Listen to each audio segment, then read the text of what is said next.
Mary Awas സുനോയിൽ 1ാം സ്ഥാനം കിട്ടിയ പ്രകാശ് മാത്യുവിന് സ്വീകരണം. എപ്പോഴാ സംഭവം? ഇന്ന് ഉച്ചയ്ക്ക്. അപ്പൊ അടാറായിട്ട് പോവാൻ ചാൻസ് ഉണ്ട്. പ്രകാശ് മാത്യുവിനെ കുറിച്ചുള്ള നിങ്ങളുടെ അഭിപ്രായം എന്താണ്? ഇനിയിപ്പോ അഭിപ്രായം മാറ്റണം. അതെന്താ? അതായത് അവനൊരു ഗായകനാണെന്ന് ഞങ്ങൾ അറിയുന്നത് തന്നെ ആദ്യം ടി.വിയിൽ കാണുമ്പോഴാണ്. അപ്പൊ ഈ കോളേജും നിങ്ങൾ സുഹൃത്തുക്കളുമാണ് പ്രകാശ് മാത്യുവിന്റെ ഇൻസ്പിറേഷൻ എന്ന് അദ്ദേഹം ഇന്റർവ്യൂവിൽ പറഞ്ഞല്ലോ. ഇനിയിപ്പോ അവൻ ഞങ്ങൾക്ക് ഇൻസ്പിറേഷനോ? Look, don't repeat this again, okay? പ്രകാശിനോട് സ്നേഹമുണ്ടെന്ന് കരുതി എബിയുമായുള്ള ഫ്രണ്ട്ഷിപ്പ് എനിക്ക് വേണ്ടെന്ന് വെക്കാൻ പറ്റില്ല. At any cost. Prakash Mathew അബ്രഹാമിനെ നിന്റെ ഭർത്താവായി സ്വീകരിക്കാൻ സമ്മതം പറയുന്നുവോ?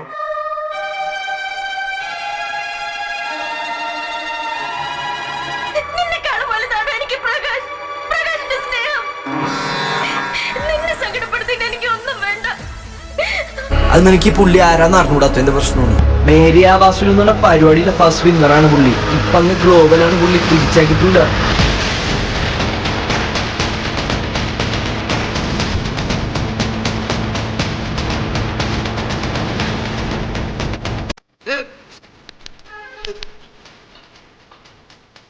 അവൻ ഇന്ത്യയിലെ നമ്പർ 1 സിംഗർ ആയിട്ടാണ് വന്നിരിക്കുന്നത്.